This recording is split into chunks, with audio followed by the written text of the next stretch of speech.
Saving an emergency fund. Very important for your financial health. Keeping out of debt, paying off your debt.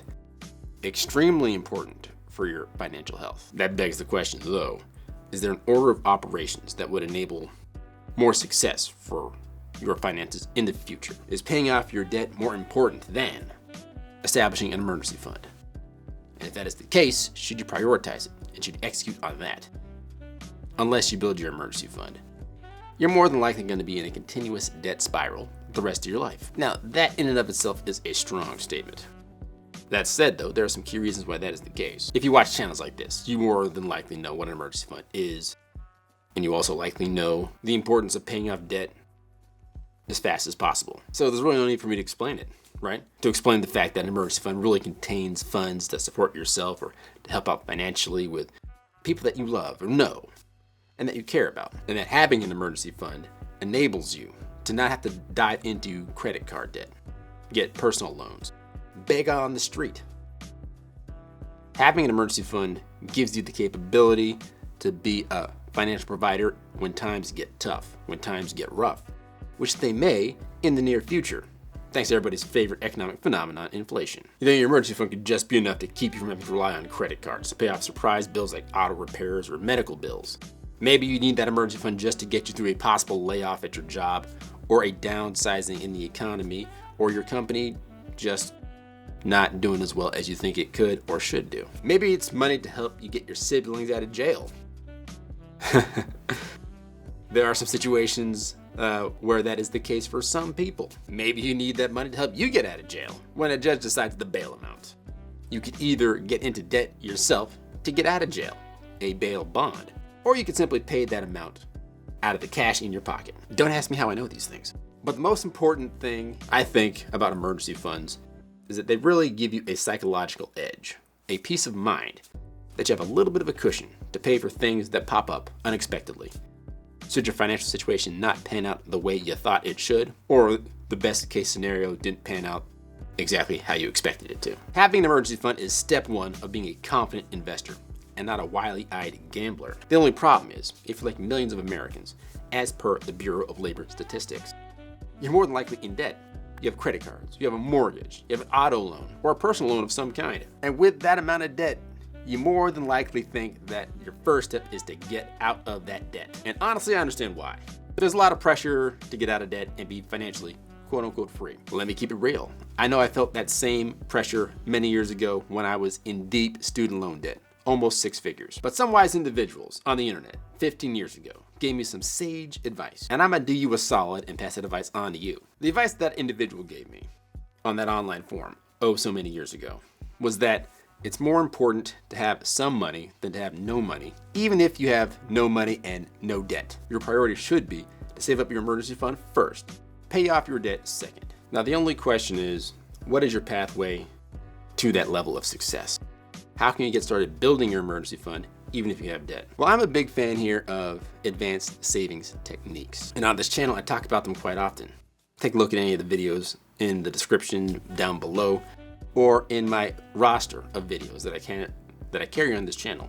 But of those savings techniques, advanced savings techniques, you can for sure benefit from, as an example, certificates of deposits. Taking a little bit of extra cash, a little bit of extra cash that you have left over, and putting it into a certificate of deposit is a great way to earn interest on savings so that your savings goals can be reached quicker. And not just that, certificates of deposit are certainly a great way to increase your savings, but they come with an even better mechanism to increase your savings. And I'm talking about laddering those same CDs, certificates of deposit. You see, laddering your CDs is when you purchase a certificate of deposit for a certain amount and for a certain period. And at the same time, and at a time in the future, you purchase another certificate of deposit, rolling over the interest and the yield that you got from the first certificate of deposit into the second certificate of deposit. And you continue to do this time after time after time until you hit a specific time frame in which your certificate of deposit and all the yields cascade into each other, increasing the yield that you get from that instrument. CD laddering, it's a great advanced technique for getting your savings on point. Another advanced savings technique, which is a little bit unorthodox, and many people would say it's not savings at all, And in many cases, they're right. And I would advise you to speak to your financial advisor if this sort of thing sounds interesting to you, but nevertheless you're nervous about executing. I'm talking about using bonds as a savings vehicle. I know. Bonds, in most circles, they're talked about as an investment vehicle. And I wouldn't necessarily disagree with that point. That stated though, certain types of bonds, municipal bonds, treasury bonds, etc., are so safe that they, generally speaking, are considered the type of investment that you move into when you're done being risky with stocks. Now that doesn't mean there's no risk associated to them. There certainly is. But if you have the right risk profile, bonds can be an excellent way to increase the yield that you get from your savings technique, while at the same time earning the kind of cash that you need to really increase your savings and your emergency fund. Now, something that needs to be said about this technique is that bonds, since they're considered investments by Uncle Sam, they also have the tax penalties and the tax implications of investing via Uncle Sam. So that needs to be taken into account as part of your long-term financial strategies. Nevertheless, I think it's an awesome technique to help to increase your savings and to get your emergency fund on the right track. And there are, of course, your standard financial guru YouTube channel answers for increasing your savings, right? Talking about things like put your money into a high yield savings account. It's a great idea. Also, finding the money within your budget to save, prioritizing saving over spending, cutting out things that you don't need and things that you want to really pay yourself in the future. I'm a fan of those techniques, and those are legitimate ways to begin your savings journey. That stated though, there's a psychological trick that I myself use to help me save. And that is that when I'm looking at my monthly budget, my weekly budget, I don't consider cutting expenses out. I consider I'm delaying paying for things that I want or need. It's a slight mental and psychological trick in that I'm saying that I'm going to purchase these things. I'm just not going to purchase them now. I need to put that money that I'm going to use to purchase those things into my savings and into my investments so that I'm delaying the gratification.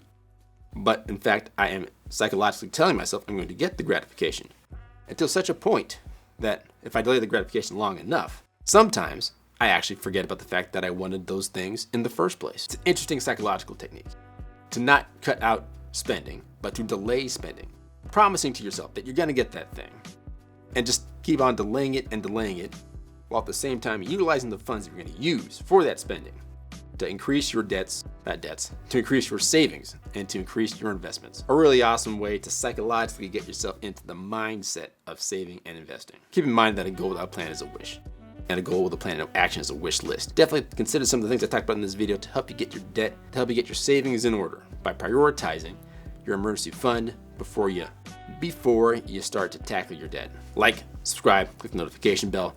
This is Derek West. You're watching Finance Squared. I'll catch you in the next video. Peace.